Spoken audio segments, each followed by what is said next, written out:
pemimpin kita dalam doa. Ya, baik, silakan. Ibu guru dan teman-temanku sekalian, mari kita mengambil sikap untuk berdoa. Berdoa dengan ajaran agama kita masing-masing. Berdoa dimulai.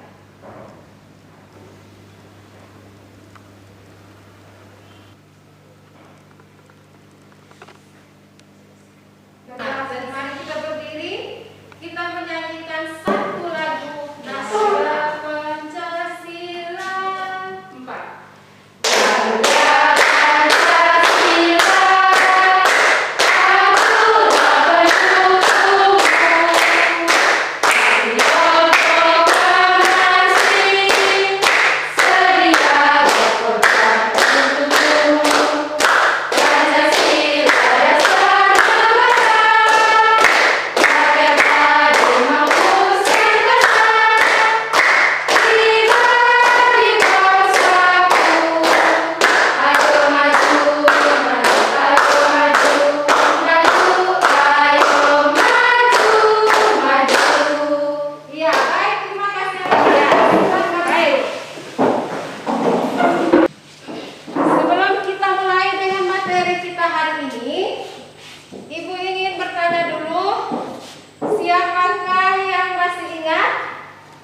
Materi kita pada pertemuan minggu lalu.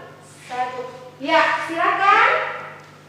Novi, Tentang pengertian mobilitas sosial dan bentuk-bentuk mobilitas sosial. ya, tentang pengertian dan bentuk-bentuk mobilitas sosial. Masih ingat pengertiannya? Masih, Bu.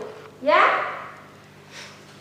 Tentang perpisahan seseorang penduduk dari lapisan yang satu ke lapisan yang lain. Ya,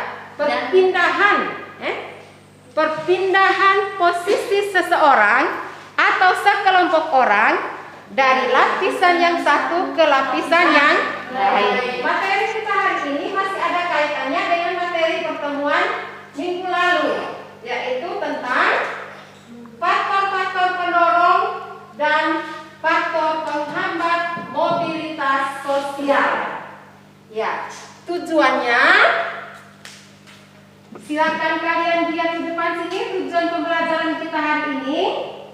Yang pertama, mengidentifikasi faktor pendorong mobilitas sosial dengan benar. Yang kedua, mengidentifikasi faktor penghambat mobilitas sosial dengan benar.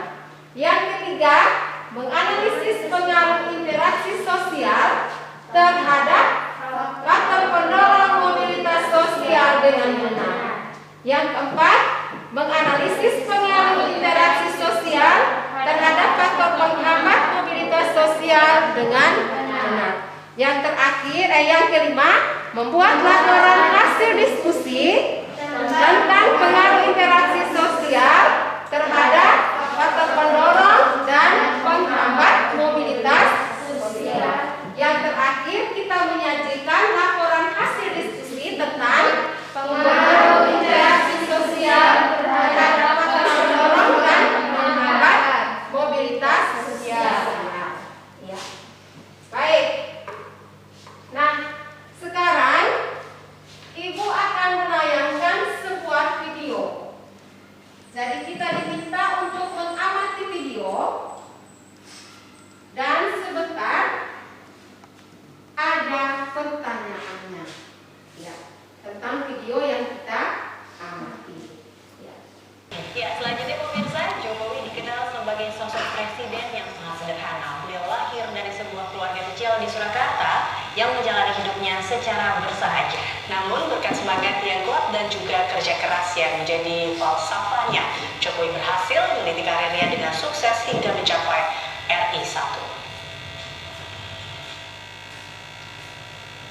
Presiden RI ke-7 Joko Widodo atau Jokowi lahir di Surakarta, Jawa Tengah pada 21 Juni 1961 dari pasangan Notomi Harjo dan Suyatmi. Jokowi adalah anak sulung dan laki-laki satu-satunya dari 4 bersaudara. Jokowi menikah dengan Ariana di Solo pada 2 Desember 1986. Melalui pernikahan ini, kelak ia dikaruniai 3 orang anak. Pada Pilkada Kota Solo tahun 2005, Jokowi dan FX Hadi Rudiatmo mencalonkan diri sebagai wali kota dan wakil wali kota Surakarta. Mereka diusung oleh Partai Demokrasi Indonesia Perjuangan atau PDIP dan Partai Kebangkitan Bangsa atau PKB. Dalam pilkada, ia berhasil memenangkan pemilihan dengan persentase suara sebesar 36,62%. Pada Pilkada DKI Jakarta tahun 2012, Jokowi bersama Basuki Cahayapurnama atau Ahok mencalonkan diri sebagai gubernur dan wakil gubernur DKI Jakarta yang diusung oleh PDIP dan Gerindra. Dan secara tak terduga, Jokowi berhasil memenangkan Pilkada Jakarta 2012 langsung. Karir politik Jokowi meluncur bagaikan roda berputar. Pada pemilu tahun 2014, Jokowi bersama Yusuf Kala didaulat oleh Koalisi Partai Demokrasi Indonesia Perjuangan, Partai Nasdem, Partai Kebangkitan Bangsa, dan Partai Hanura untuk maju sebagai presiden dan wakil presiden. Dan lagi-lagi, secara tidak terduga, dalam sebuah pertarungan demokrasi yang cukup panas, pasangan Jokowi JK berhasil meraup suara mayoritas dan unggul atas pasangan Prabowo Subianto Hatta Rajasa. Atas kemenangan ini, Jokowi terpilih sebagai Presiden Republik Indonesia yang ke-7. Bagaimana cerita Bapak Jokowi dalam video tadi? Ya, silakan saat ini. Bapak Jokowi semasa kecilnya pernah berdagang, ojek payung, dan bahkan menjadi kulit panggung untuk mencari keperluan sekolah dan uang jajannya sehari-hari. Yang pertama, Jokowi pernah bekerja di BUMN PT Kertas Craft Aceh. Yang kedua, Bapak Jokowi dipilih menjadi wali kota Solo. Yang keempat, sebagai gubernur DKI Jakarta. Yang kelima, pemilu tahun 2014 terpilih menjadi Presiden Republik Indonesia yang ke-7. Ya, baik, tepuk tangan dulu untuk saat ini. Ya, Bapak Jokowi tadi mengalami mobilitas sosial. Mobilitas sosial vertikal naik atau turun? Mobilitas vertikal naik karena terjadi perubahan posisi.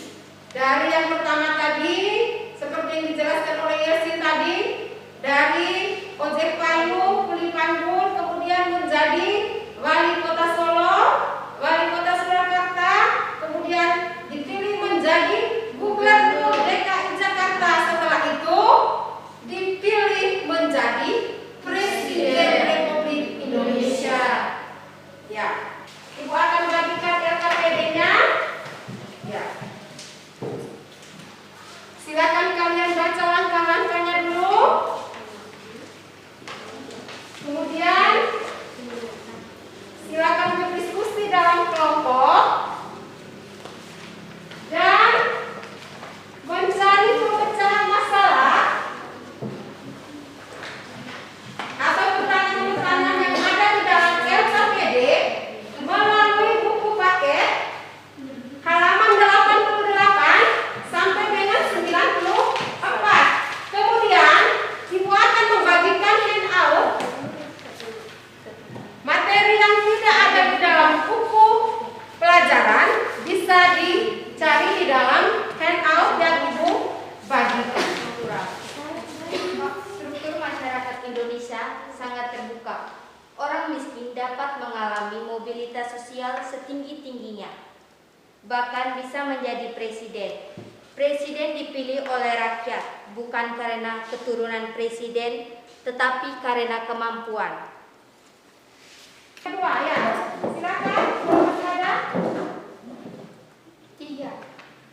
Faktor sosial. Setiap manusia dilahirkan dalam status sosial yang dimiliki oleh orang tuanya. Apabila seorang tidak puas dengan status sosialnya, maka ia dapat mencari kedudukannya sendiri di lapisan sosial yang lebih tinggi. Ya. Kelompok 2 dan kelompok 3? Ada yang mau menambahkan? Silakan angkat tangan. Saya, Bu. Ya, kelompok 3 silakan Indri. Faktor kependudukan atau demografi. Yang kedua, kemudahan dalam akses pendidikan. Yang ketiga, keinginan untuk Kelompok melihat 2, daerah. silakan. Selain faktor struktural, faktor individu dan status sosial, masih ada keadaan ekonomi dan faktor politik. Ya, baik, tepuk tangan dulu untuk Violen. Kelompok 2.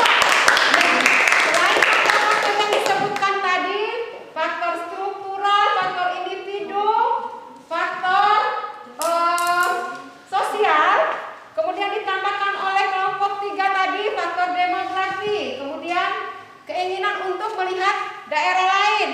Kemudian kelompok 2 menambahkan bahwa masih ada, yaitu faktor